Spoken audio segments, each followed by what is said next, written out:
I do not like green eggs and ham. The book, that is. We are immediately introduced to the antagonist, Sam I Am, and yes, by definition, he is the antagonist, riding around on this creature while declaring his presence with a sign bearing his own name. So immediately you can tell this guy's full of himself. And he zooms right past our unfortunate protagonist while he's minding his own business and reading the newspaper. If that wasn't enough, he comes back around atop another mount and reiterating his name on yet another sign, and the protagonist looks thoroughly disgruntled. Poor guy, he's probably had a long week and just wants to relax over the weekend before he has to go back to work and have yet another fragment of his soul sucked out to feed the corporate giant. Wait a minute, where was I going with this? Oh yeah. So, no surprise, the protagonist admits to not liking Sam I Am, who then goes, "You challenge me, mortal? A god of Olympus?"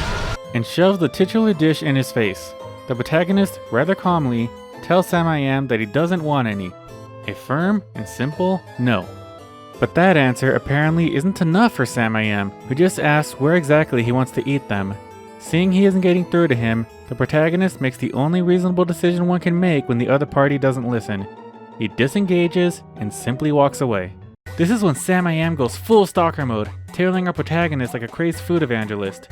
He suggests eating the food with a mouse, but the protagonist again refuses. If he didn't like the dish already, why would he share a plate with a disease-ridden pest that steals food and damages the infrastructure of your home? Still, Sam I Am refuses to take the hint and suggests getting into a cramped box with a predator. Ominous threat aside, when did he have time to even set this up? Did he plan all this out from the beginning? If so, I think he might just be a genuine psychopath. No surprise, the protagonist refuses again. This is when Sam I Am completely snaps and literally runs the protagonist over with a car. Then he proceeds to drive said car up a tree and dangle our poor protagonist over a cliff. But our protagonist is a braver man than most and still refuses. "Petulant child! I will tolerate your insolence no more!" As if he hadn't lost his mind already, Sam I Am drives the car off the cliff and onto the roof of a moving train. The protagonist is quite literally screaming at Sam I Am to leave him alone at this point. Instead, Sam I Am just acts completely deranged, suggesting eating the food in either a dark, eerie tunnel or in the rain, as if either of these were favorable conditions. By the way, who in the world built these train tracks? They've got no structural supports besides these limp branches that aren't even secured to anything, and the tracks themselves are horribly crooked, causing the train to bounce off of them. The closest thing you see to any sort of structural support is this weak rope tying two branches together. And look!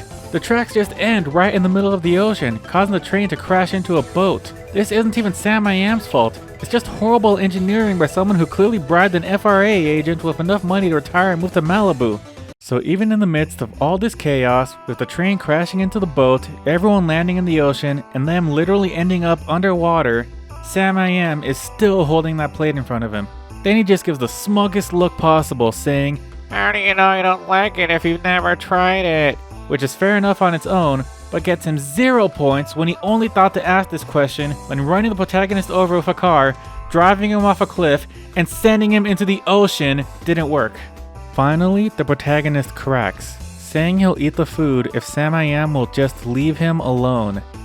And just look at his face.